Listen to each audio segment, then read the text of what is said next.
Hi guys, Damido here, and today I am going to be going over a theory, a physics theory that I have thought of. It's not like some stupid thing like, oh, the world is a triangle. Here's like a serious video for people that understand physics, not like slightly above, like year 10 level, but with extra own research sort of thing. So yeah,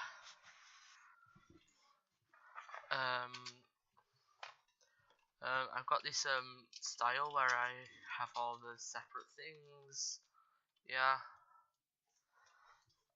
So yeah, let's go. First, for the background, there's going to be atoms and the universe. Okay, so I'm first going to talk about atoms. So this is going to be a lot of just me talking. There's not going to be much happening on the screen. So yeah, this can't, if you want, you wouldn't be missing out if you just put this into a separate tab and did some other stuff while listening.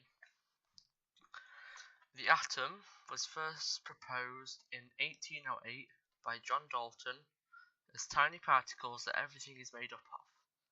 Nearly 100 years later, in 1904, the electron was discovered and the plum pudding model was proposed, where the atom was a ball of positive charge with the electrons embedded inside. By the way, if it sounds kind of like I'm reading from something, that's because I am. I've written this down in with my notepads, and I'm just reading from that. This is for like proper, is it Nerds or Geeks? One of them two, I always forget which one's which. The one that's interested in science, not like the one that's like proper like, oh yeah, Pokemon! Not that type. Microphone just slipped a bit. So yeah. Just 5 years later, in 1909, the discovery of protons and neutrons led to the nuclear model, with electrons orbiting round a central positive nucleus, which has since evolved into the electrons being in probabilistic clouds instead of set orbits. Now, for the second bit, I am going to be going on to the universe. This one's not as long, it's a little bit shorter. So yeah, the observable universe is 98 billion light years in diameter and expanding at the speed of light. It is made up of celestial objects decreasing from superclusters to planets, moons and asteroids, with everything else in between. The most widely accepted theories about the start and end of the universe are the Big Bang, which is kind of self-explanatory, just a massive explosion, and heat death, which basically says in billions of years, all stars will either burn out to become black dwarfs or will collapse in to become black holes. So that's the basic info on the universe as well. Now it's time to go on to the actual theory. And for this theory, we must take the size of the observable universe to be all there is. Otherwise, we're working with infinity, and that's like impossible to work with. And just for ease of, it's not really important, but just for ease, the size of all atoms to be a tenth of a nanometer or 1 angstrom.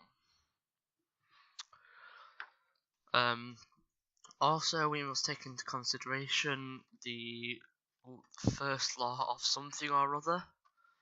It's like the matter version of it's basically the first law of thermodynamics, but matter, so you can't create or destroy matter.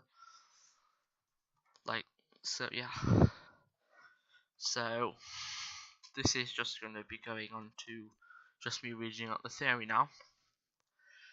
I propose that after heat death, possibly quadrillions of years in the future, the universe will continue to grow by so much that as it is impossible to create matter, the space between subatomic particles will grow large enough to overpower the forces attracting them, so they will drift apart in what I will call the mass disintegration event, or MDE. This is the true end of the universe, as once this happens, a singular elementary particle with a case of quantum tunneling. This is the only quantum physics in the theory that isn't explained, because there's a thing fitting quantum into regular physics a couple of lines down, will cause all mass in the universe to collapse into itself, creating a singularity which will expand rapidly, causing a Big Bang. To be specific, it's the Big Bang of that universe, as this fits the many-world interpretation into conventional physics, as every world being part of a string of universes instead of them all coexisting at the same time. So that's the theory, basically. So that's the end of this video, and I'll see you all later. Bye!